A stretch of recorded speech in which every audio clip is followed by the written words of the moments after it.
Hi everyone, my name is Lorie and welcome to the Fuentes Family Channel. There's this misconception that Filipinas would do anything for money. We see it all over social media and also in comments section. Let's take this question to the streets and give the Filipinas a voice. Let's find out, enjoy the interviews. Would Filipinas do anything for money? Um, I would say yes po. Hmm. Why yes? Can you give us like at least a short reason why yes? Because nowadays po, we can all see the Filipinos are because of the inflation po. Um, hmm, even I myself, I would do anything for money po. Oh. Because of our situation now, even if you ask other people, I I think that they will also say yes po. Is it in a good way or in a bad way? Of course, good way. We Filipinos are, ano po, or even though we're desperate, or some are desperate for money, I think they would not do anything bad for money, or some. Mhm. But for me, yeah, I would not, I, w- can you repeat I that one? would not be desperate. Yes po. Okay. You wouldn't be desperate or do something bad just to have, have or earn money, right? Yes po. Okay. Since you mentioned earlier that you mentioned earlier that there are some Filipinos that are desperate on, earning money. Do you know anyone? No po. No, I don't know anyone po, but I know that some are desperate. Where did you get that? In social media and in TV po.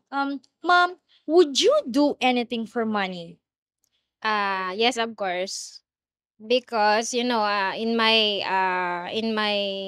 situation, I am a single mom, so I have to do a lot because I have one child that I need to support. So, but I do my part as a mom, even I am busy of my work. Then I do uh pwedeng cut. Okay. That's it. Okay na yun? Pwede na yun? I'm just curious, mom.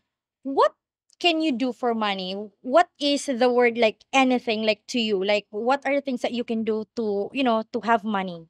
I lose I did not eat. Sometimes, I do hard work, but not in a I'm do uh hard work but in a good way, not in a in a other things, not that I have to, you know, To what, mom? to do bad things. Hard work. Like what hard work, mom? Hard work like working 8 to 12 hours like that. And low rate, right?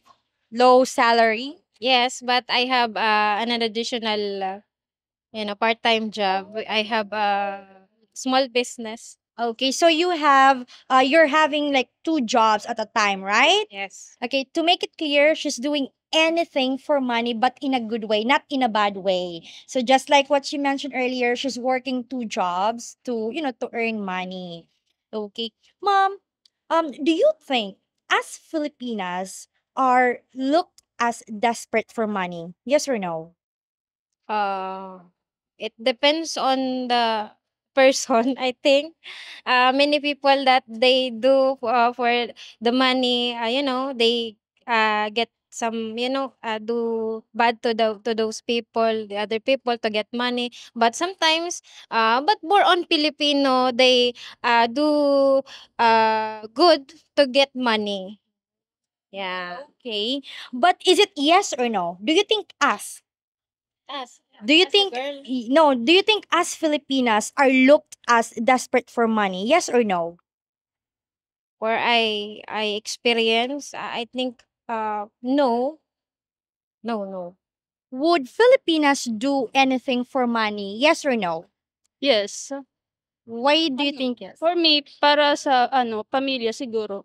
Oh. Pero kung ano gagamitin mo yung ibang tao para makakuha ng pera, it's ano for me. Okay, so she said yes, especially if the Filipinas, they're doing that, they're being desperate for money, is because for their family. But that's good. But if it's for other people, right? For her, it's a no. It's a no, big no. How about you? Would you do anything for money? Maybe, Hmm. maybe. Maybe why? Ano siguro kapag kailangan na kailangan gano'n. Pero yung kukunin mo sa tamang ano, yung tamang gawain like ano, magtatrabaho ka for your family or for your needs, gano'n. So she said maybe yes, but in a good way, especially if it's for her family, right? And like for example, she is going to work. So just to make clear, she will do anything for money, but in a good way, not in a bad way. As what she said earlier, she's gonna work, okay, for her family if it's really needed, okay, in a good way, not in a bad way. She will do anything for money in a good way. Would Filipinas do anything for money? Ang mga Pinay ba gigibon baninda ang gabos para sa kwarta? Para po sa kuya, based sa opinyon ko lang po, kasi depende. No. Yes or no? Yes po, kasi depende po sa sitwasyon ng tao.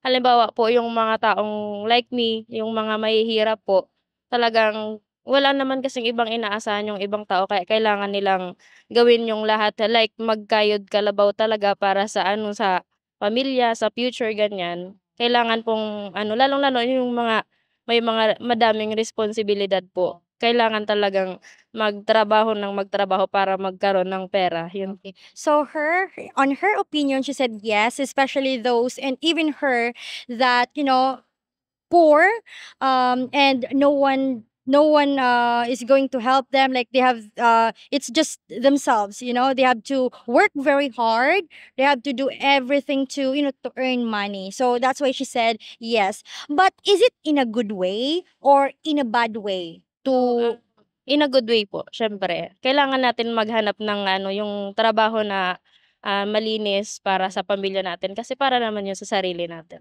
She said in a good way because we need to, because that's for yourself, that's for your family, so that's why in a good way, clean job, that's what she said, malinis na trabaho, clean job, anything that is everything in a good way. How about you? Would you do anything for money?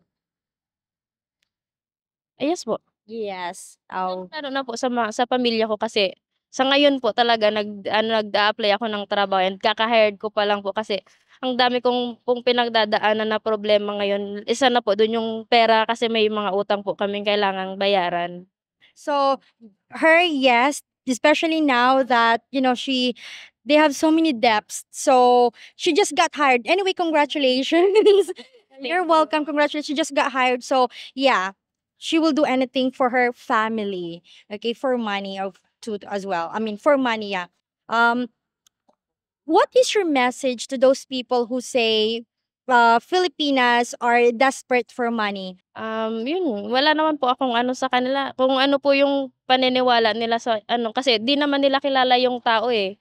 Kapag nakilala siguro nila yung tao na desperada talagang magkaroon ng pera, siguro maiintindihan naman nila. So you don't have any comment to them, right? Because she said she doesn't have to anything to say for them because they might not know that person that they are judging, saying that they're desperate.